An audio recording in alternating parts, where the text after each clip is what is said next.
It's Dan Dan Dan Dan Dan Dan Dan Dan Show. Dan Dan Dan Dan Dan Dan Dan Dan Show. Oh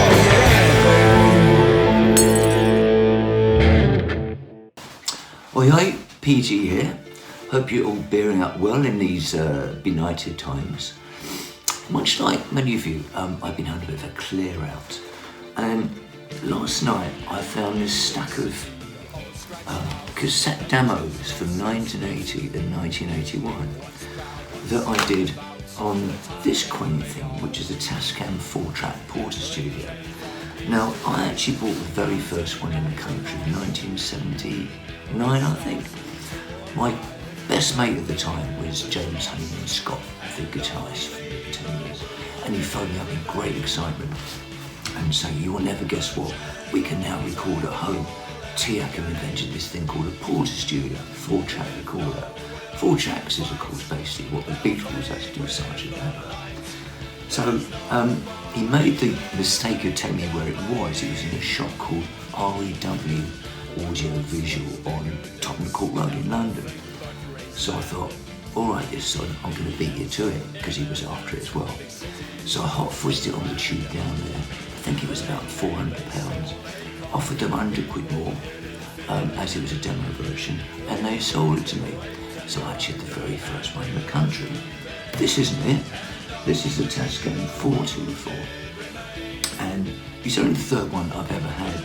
I still prefer them in some ways to all this digital stuff that you use nowadays, because it's got knobs on it, no snivelling back there, and these things called faders, and I kind of like it's nice and compact. I like the warm sound of cassette, and it's instant to put ideas, no sort of faffing about with a trackpad and mouse. Anyway, I found this song called Generals. I don't know whether you can see that on there. Generals with lyrics.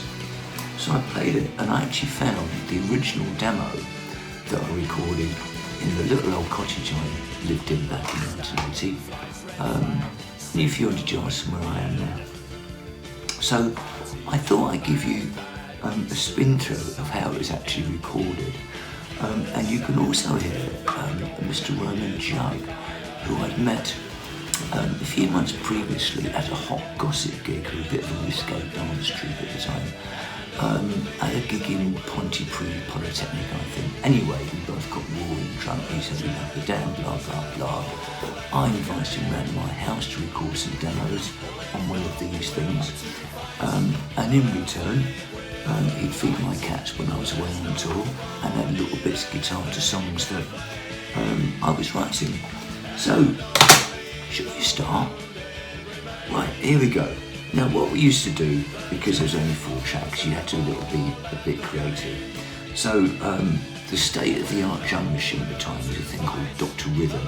It was as basic as you like. It had something vaguely equating a bass drum, something not really equating a snare at all, and a hi-hat type thing, which you could program in 4s or 8s or 16ths. And it was really there just to kind of keep time. So I'd record that on the first track on here, I'd put a bass on the second, I'd bounce them together, mix them together on the 4th track, and then probably bounce them back to the first track, so that was one out of the way. Then I put a guitar on, or a keyboard. Sometimes I put a piano and a Vox Continental, which I had at the time, on 2 and 3, mix those together onto 4, bounce them back onto 2, so I'd have those taken care of.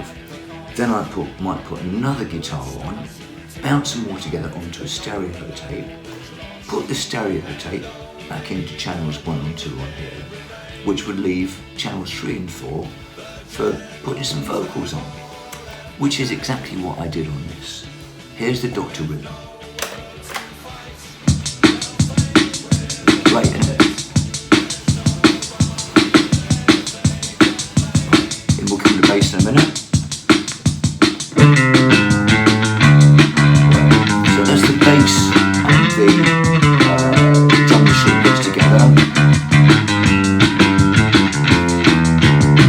Then with the James Bond guitar.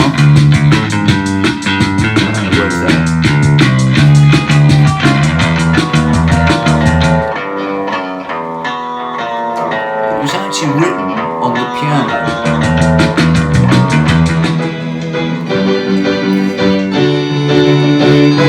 there we have my old upright piano, one mic hung on top of it. You have Vox Continental squeaky in the background there, mixed together on this one track.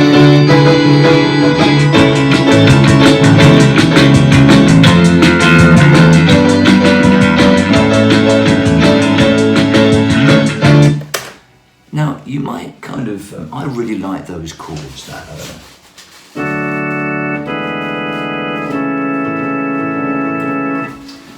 some of you might remember a Swedish pop group at the time that were quite popular.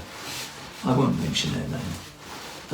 And they had a song, and I just loved the chorus of it. I couldn't get the chords out of my head. You know, it's something like...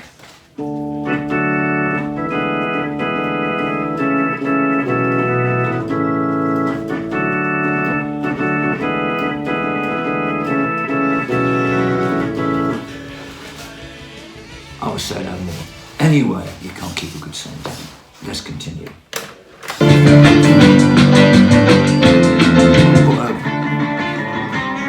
Pretty bad rhythm guitar on there, shrouded in echo to cover up mistakes. The little stacks bit.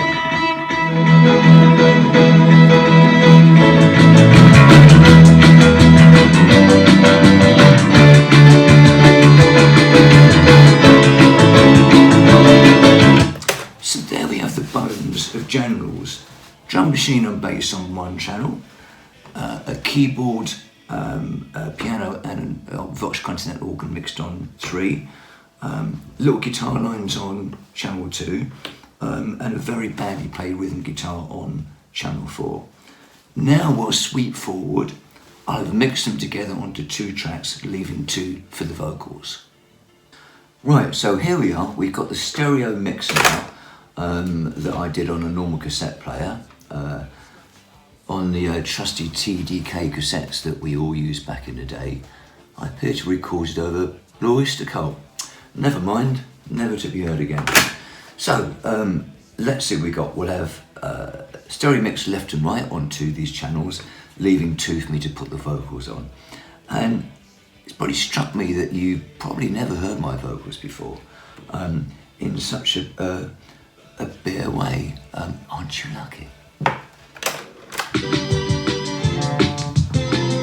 few dropouts there.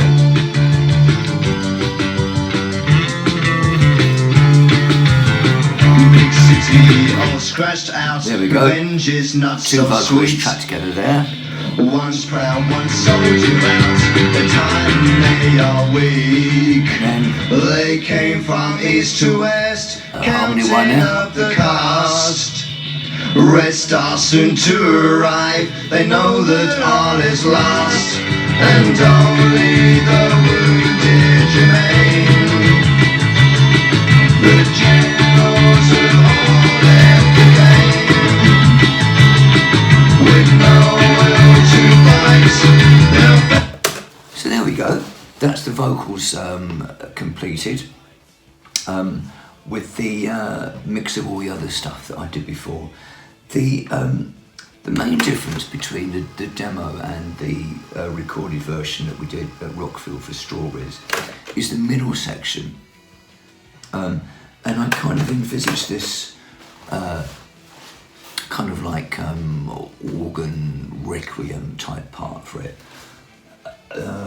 If I can remember how it went.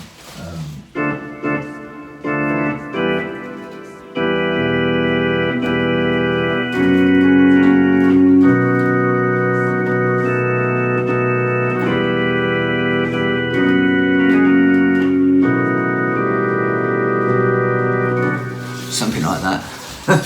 Anyway, this is how it ended up on the demo.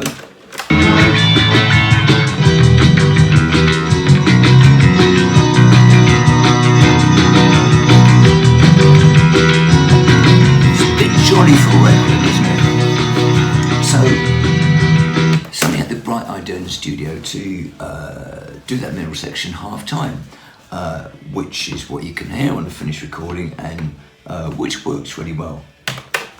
Now, I kind of got the idea for writing Generals from going to Berlin.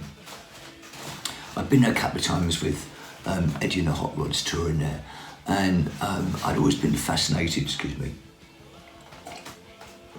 wet the old whistle a bit, fascinated by the difference between the western side of the city, all the decadence, and the 24-hour Razzie lifestyle. Anything kind of goes. And then the totalitarian communist state of East Berlin, where 1 in 3 people in the Stasi, nobody really looked you in the eye, everything was great. And there was a documentary on Channel 4 that had just started, and I watched that about the Berlin Wall, and I wrote this song straight afterwards. And at the end of it, there was a rather kind of bleak and kind of Gucci lone snare drum that I thought would kind of work as an outro for this. So I taped it on my little crappy microphone from the television and put it on the end here, and I think it should still be on again.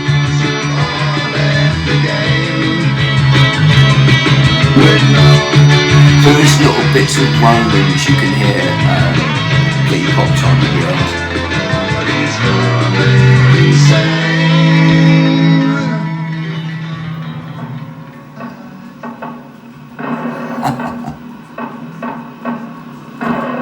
Then, of course, Rat took that and interpreted it in his own way, military style, at the end of it. So, there you go. That's a kind of a snapshot of home recording 1980s style.